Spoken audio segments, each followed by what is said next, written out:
Сәлеметсіңдер ме балалар?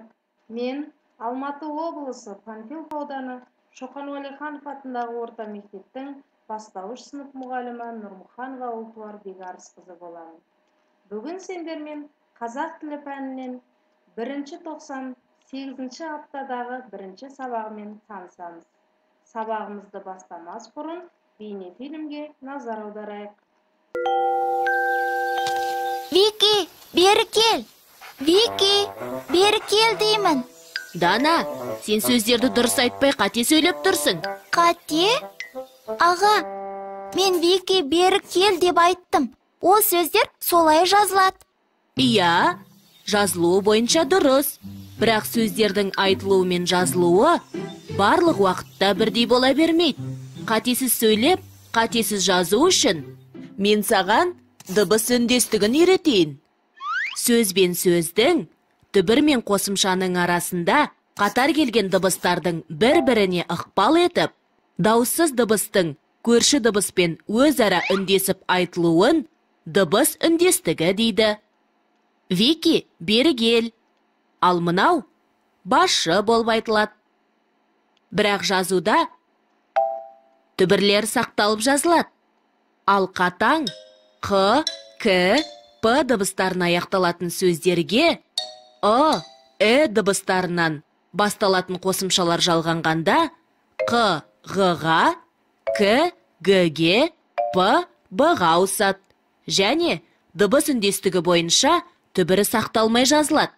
Мысалы, құлақ, құлағым, жүрек, жүрегім, доп, добым болып өзгереді.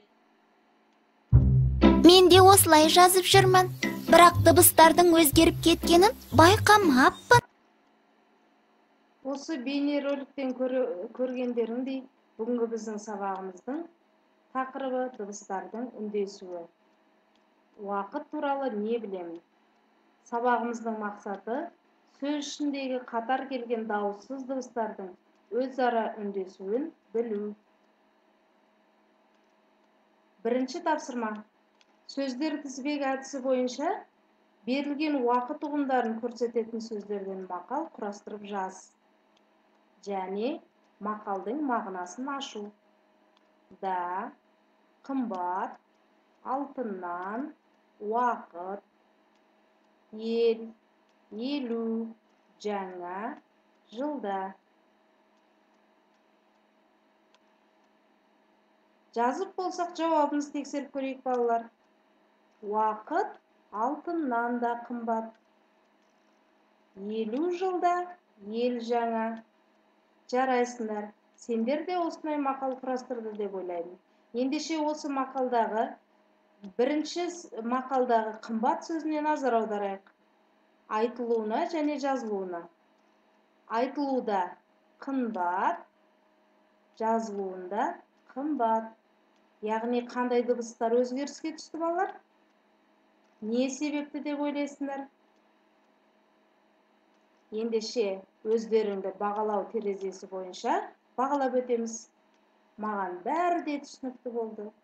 Сұрақтар пайда болды. Мен есте сақтадым, түсінбедім. Жарайсыңдар, жақсы. Ендеше қатар тұрған дауыссыз дыбыстар бір-біріне әсер етіп, айтылуда өзгереді екен. Мысалы, жауынгер, жауынгер, сенбі, сенбі. Осы өзгерген дыбыстарға мұқият болуымыз керек. Келесі тапсырма. Екінші тапсырмада шығармашылықпен жұмыс істейміз. Сөздердің жазылуын қатесіз жаз. Айтылуы, жазылуы. Айтылуындағы сөздерді қатесіз жазуға тырысамыз. Сөнбеді, түнгі, тасболат, орынбасар, көкпеңбек, сөзсіз, жазсын. Ескіріптарымыз бас әріппен және кіші әріптің биіктігін сақтап, көлбеу, әдемі жазу. Дыбыстардың өзгеру себебін түсіну. Жазып болсақ балалар, өзіміз тексеріп көрейік. Сөнбеді, Төнгө, Тасболат, Орынбасар, Көкпеңбек, сөзсіз, жазсын. Жарайсыңдар. Сендер де осылай қатесіз жазды деп ойлаймын. Олай болса, бағалау терезесі бойынша өзімізді бағалап жүреміз.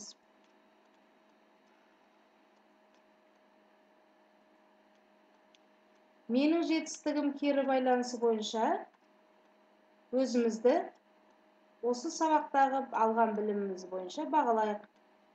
Бағалау критерийлері: келісемін, келіспеймін. Мақалдың мағынасын түсіндім. Сөзде қатар тұрған дауыссыз дыбыстардың өзара үндесуін сақтап айта аламын. Сөздердің айтылуы мен жазылуын ажыратамын. Сабағымыз аяқталды. Үйге тапсырма. 3-ші жаттығу: сөздерді оқып, көшіріп жаз. Сөздердің айтылуы мен жазылуын салыстыр. Сау болыңдар балалар.